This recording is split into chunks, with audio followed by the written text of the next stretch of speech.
Hello everyone, সবাই কেমন আছেন? আশা করি সবাই ভালো আছেন। বন্ধুরা, আমরা সবাই জানি যে টাকার রেট ভিন্ন ভিন্ন। মানে কোনো দেশের টাকার রেট বেশি, আবার কোনো দেশের কম। কিন্তু আপনি কি জানেন আজকের দিনে কুয়েতের 1 দিনার সমান বাংলাদেশের কত টাকা হয়? আপনার ধারণা কি ঠিক, নাকি অবাক হওয়ার মতো কোনো চমক আছে? এই ভিডিওটি বিশেষভাবে আপনার জন্য তৈরি, তাই শেষ পর্যন্ত দেখুন।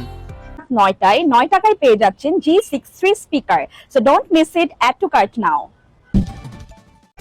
আজ বৃহস্পতিবার 18 ডিসেম্বর 2025।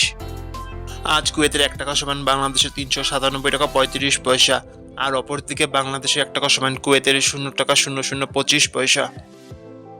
বন্ধুরা, টাকার রেট প্রতি মুহূর্তেই বদলায়, আর এই পরিবর্তন আপনার আয়, খরচ, এমনকি সঞ্চয়ের উপর প্রভাব ফেলে। তাই নতুন রেট সবার আগে জানতে এখনই চ্যানেলটি সাবস্ক্রাইব করুন এবং বেল আইকন প্রেস করুন, যাতে কোনো আপডেট মিস না করেন। ধন্যবাদ, দেখা হবে পরবর্তী ভিডিওতে।